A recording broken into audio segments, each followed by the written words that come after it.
building your horse up. Because when those stabilizers are strong, those are the muscles that are going to prevent injury. Those are the muscles that are going to keep your horse moving in a fluid manner.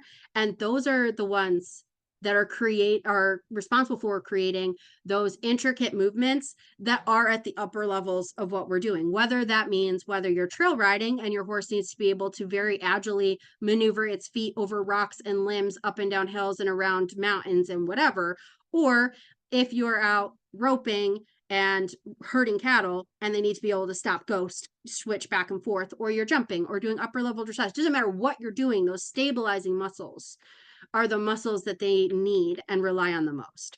And here's the thing. If those stabilizing muscles are not available, you're going to overdevelop the superficial muscles, which I see quite often in the glutes. A lot of times we'll see horses with these giant glute muscles and then no bicep femoris. And for those of you that aren't familiar, that's just the muscle that would be right behind the glute. Okay. So they're just not there. And we see that same thing around the shoulder as well. And that's not serving anybody. In fact, that is part of that can create dysfunction within the nervous system because the nervous system learns that it cannot rely on this other set of muscles. Okay. So it's a disservice to you. It's a disservice to your horse to be going out and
that we are kind of touching into that a little bit. So if your horse is on that spectrum of maybe they aren't fully emotionally in their body, they're anxious or all those things, this kind of work is great because again, you have to be in your body and aware of your own feet so you don't fall over the poles. Let me tell you, that's a whole other fun aspect of this.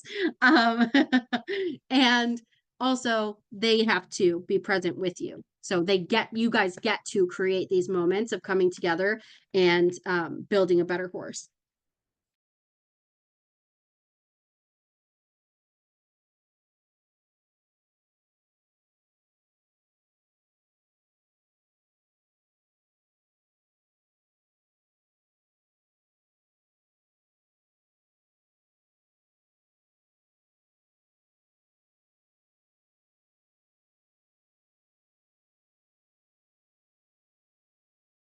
The key here is, again, order of operations. So pain-free and already moving in a balanced and symmetrical manner. If those things are not happening, you will not have balanced muscle building. You may not even have muscle building because pain will literally shut off the nervous system messages to the muscles that tell them to build, especially the stabilizer muscles. Those stabilizer muscles will not respond if there's pain involved.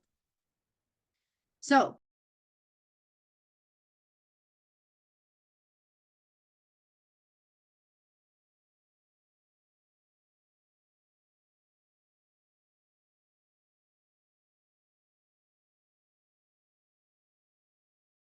but the work itself, the exercise itself is simpler. And that's why people miss the mark.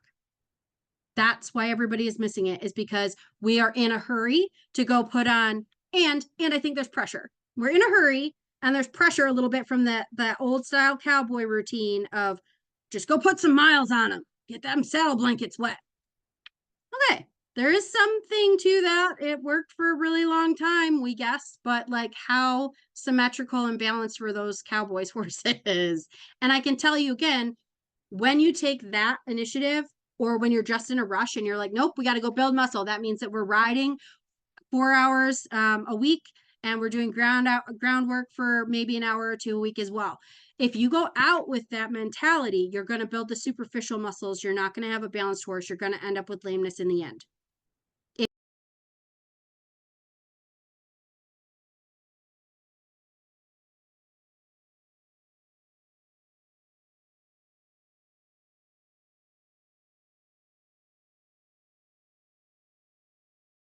I'm using those shoulders.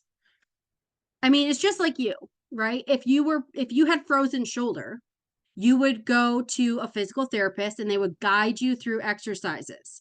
Hopefully, you would also see a massage therapist first who would help you get that thing moving. I know that people medicine is about where horse medicine is, where we're not really making all the connections and doing things, the order of operations, right? It matters. So go get it loosened up by a massage therapist. You're going to see your physical therapist. They're going to give you exercises that they're going to do with you. They're going to supervise how well you can do them and where you start to exhibit pain in the process of that exercise. And then with that information, they're going to give you exercises to do at home. It is the same thing when I'm working with a horse. Same. I am not going to give you an exercise to do until I'm confident that the horse can handle it. So if you have extenuating circumstances with your horse, if your horse is not 100%, then back up. Order of operations, find yourself some professionals. I do online consults in certain circumstances. If you haven't posted pictures for your horse to be evaluated inside of the Hope for the Hopeless Horse group, that's step number 1. Because then I can be like, you need lots of help, or hey, I think we can do this, right? But I can't help you if I can't see it. And I can't point you in the right direction without knowing where you're at currently. Everybody, I get this so much. I get this because I live this. Hi, I'm a worrywart horse mom. I worry about what I'm feeding my horse on a daily basis. I worry about if they've had enough water today, if they've had too much grass today. Have they had enough social interaction? Should we go out and like redo the pastures because they're bored with how those look? Like, seriously. Yeah. I get it. I know that that's what everybody's doing on every level, from food to hoof care to exercise plans to massage plans to chiropractors to dentists to veterinarian. Like, I get it. That's why I enjoy getting to come in and walk alongside you guys and tell you to calm the fuck down. You mean walking on top of us? Hey, I try not to walk on top of you. Okay, I can't do that. I don't have that. To make it over the poles, okay? Yeah, I was gonna say I don't have that kind of balance. We're getting dangerous if we're talking about walking on poles, okay? Like, I'm telling you, me going out and doing pole work with my horse is just as beneficial for me. Oh God. Especially when I am like trying to straddle a pole and I have to walk backwards and I'm trying to watch all 4 of his feet, right, and not fall over that thing. yeah. You end up on the ground. He's like, oh, what? Yes, it has happened. But I think you made a good point, and the more that my mind wraps around that is he does seem stuck. Yeah. For better use of a term. He and seems stuck in that one thing. Yeah, and there are multiple ways to get unstuck. And there are, like, quite frankly, chiropractic isn't my favorite way to get them unstuck, but it is a way that is usually pretty easy access. And it has a good track record. It's not like I'm sending you out to get something done in the backwoods of Mexico that costs you way cheaper there, so maybe you won't come home with an infection.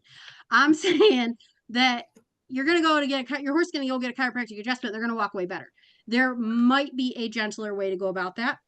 I think that osteopathy is more gentle. It's not that I think that, it's that I know that osteopathy generally is more gentle. Just like myofascial release is going to be a more general way to get them unstuck. It doesn't always work in the speed that we want it to work, and that's not always a problem. Like, yes, I'm a huge proponent for take the time, and order of operations matters, but I know that you're not going to go out, call a chiropractor, and not massage your horse before he gets there. Right. The thing is, though, is like, how long has your horse been stuck there? How big of an inconvenience is it for him to be in that level? Like, how much pain is he in? And that's the thing too, is we're never really clearly going to get a message from our horse that says, hi, today my pain is at a 10, right? Like, they're going to behave poorly. That's going to give us indicators. But even like, especially in your horse's case, we're not necessarily going to get this message that every day they're at a 10. The Mhm. farrier comes out and he's like, hey, this is like a 7 or a 7.5. Like, we got a problem. And you're like, we need to solve this problem. But then the farrier's not there and you're not seeing it. You know, if I can say to you, call the chiropractor, get the horse adjusted, then he might feel better every day that you don't know that he's not comfortable because he's not screaming about it. You're not asking him to do something that is so uncomfortable that he can't tolerate it. We remember that these are prey animals, that it is their job to survive, and survival means we don't tell the predators that we have boo-boos. If Mhm. we tell the predators we have boo-boos, I will die today. So it's easier to just say, you know what, let's test this. Let's see if this is causing him a lot of problem. Let's have the chiropractor out. It is a quick fix. You know, there are some chiropractors that are going to be rougher than others. We all just have to use our gut and our best judgment to find the good ones, you know. Yeah. And that's the way it is with everything that you do. So again, like, yes, there are maybe gentler ways to get him unstuck, but in this case, how long has he been stuck?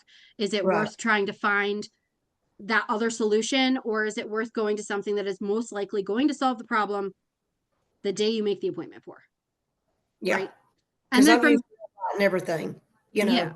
And then you can So, move forward and use softer methods to prevent him from going back to that path, you know? okay. So you may not ever get him chiropractic adjusted again, but you might also do it on a very regular basis because you're like, he's not comfortable. And that worked. Mhm. You know, and it's the same thing with everything. I am also not a proponent of injections. I don't think that injections in most cases are necessary. They're not solving a problem. You know, but there are exceptions. When your horse gets older, there's not a whole lot you can do besides help them be comfortable. You know, so that's the thing. We're making quality of life decisions at the same time as making, like, when are we going to efficient, or how are we going to efficiently solve this problem, right? Because it is very much about their quality of life, just as much as it is about just solving.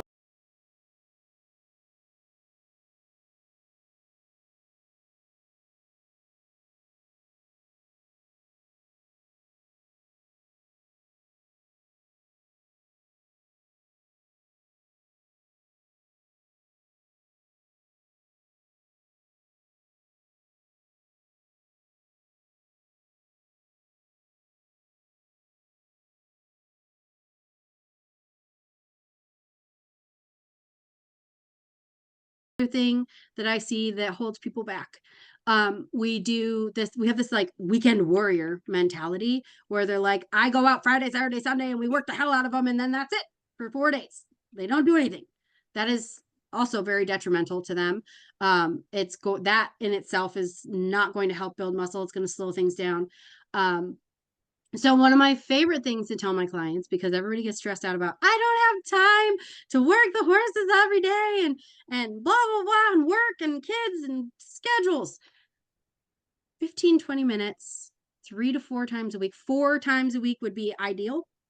And if you had to choose, I would alternate days. Okay.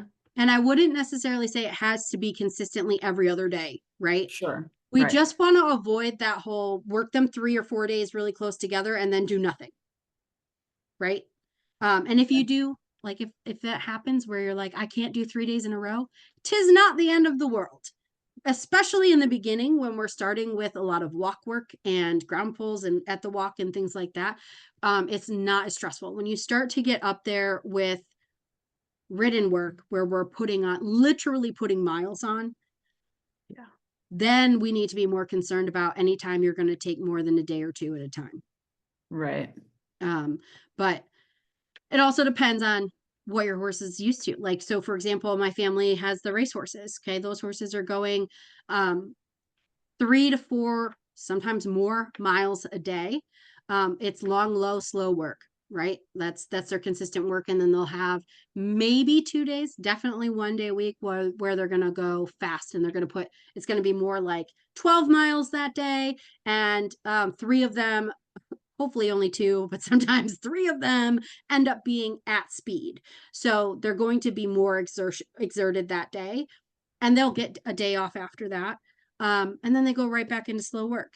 Then when they go to race, depending on where they go, they're going to get 2 or more days off, because if they have to go on a trailer for, 10 or more hours and exert themselves like that, like trailer rides are exerting too. So they get those days off. And we don't really think anything about bringing them back and going right back to those 3 or 4 miles a day. But that's because they've been doing 3 or 4 miles a day consistently for 6+ months, Right. you Yeah, know? that makes sense. So if you've got a really good foundation, worry less. And when you're starting here at the base with just walking poles, worry less. But ideally, you're going to do about 4 days a week, and it's going to be alternated days if possible. If you can do more than 4 days a week, don't worry about alternating days. But most people are working with schedules, or um, you know, like when you've got multiple horses, sometimes it sounds like a really fun thing to go out and work all 3 horses at once and just put in that hour. It depends on each horse, right? Yeah. Depends on how each session goes with each horse. So you just do the best you can to keep it slow and simple, because think about how your body would feel, right? Right. If you went to the gym and you put in 3 consistent days and then took 4 days off and then had to go back again, you probably wouldn't go back again. Right. So same for them. Same for them. And it is not just on how we think about it mental level, but it is very nervous system, and interacting with their nervous system, and regulating that nervous system, because they do like to have a pattern. So if we can create a consistent pattern for them, work becomes more comfortable Mm. That on makes lots of sense. levels. Yeah. So Cool. Thanks. you're welcome. Anything else? Okay, cool. So all of that being said, you guys are the first to hear about. I created a new little program. So we talked about in the beginning of this class tonight is the magazine article. This is the little blippet of building muscle. And next comes the novel, right? So like you had when you were in like 3rd grade, you had chapter books, and then you went up to the novel. There's a lot more detail. The chapter book is very surface level. This magazine article is even more surface level. So now we're going into that chapter book, or that novel version of building muscle, with something that I'm so lovely calling Happily Ever After. Because I can't do anything that isn't somewhat princess themed, except for maybe tonight in Camp Hope and heavyweights and hiya. I can't help it. I just love that movie. If you haven't seen that movie, it's on Disney Plus. Go watch it. What's wrong with you people? It's from the 90s. It's classic. But anyways, so Happily Ever After is all about being able to identify the problems that your horse is having, being able to assess the fitness level where they're at, and bringing yourself that hope so that you can chill the fuck out and enjoy your time with your horse a little bit, but also get those results that you're looking for, that efficient, balanced muscle building, and improved performance. And one of the biggest things that this program is going to have, that I haven't really focused on teaching before, is the ability to track your own progress. Because I think that this is a big hole in the industry in general, and in our own sanity, because we could be tracking things and chilling the fuck out a lot more if we were just paying attention. So that is something that is hugely covered. So this course is going to be just a 3-day, quick little 3-day little pivot, and it's going to be May 28th through 30th. So Tuesday, Wednesday, Thursday. And we will go over the 6 chapters of of muscle building, balanced muscle building, which we're going to talk more in detail about, focusing on feet and hoof angles, and using photo markups in that sense, and looking at it from that perspective. Nutrition a little bit more, talking about teeth more and how that is going to impact the rest of the body and building balanced muscle. We are going to go over skeletal assessments, muscular assessments again, and also decoding the patterns that you're seeing that your horse is having. And then from there, we get to assess on an individual basis what your next steps are, whether you need a chiropractor, you need to get a massage therapist, maybe it's time for you to become your horse's own massage therapist, those kinds of things. But basically, this program, Happily Ever After, is going to help you determined horsewomen to help your horses and solve their behavioral problems without scouring the internet for a savior, because you are your horse's savior. Okay, you can do this. You know your horse better than anybody else, and we're going to do that through logical assessment techniques and helping you whittle away at what needs to be the solution for your particular horse in this particular time. There is an opportunity for VIP, which would give you access to me. We would have a couple extra calls and we would go over specific massage techniques for your horse, specific things for your horse in its current situation.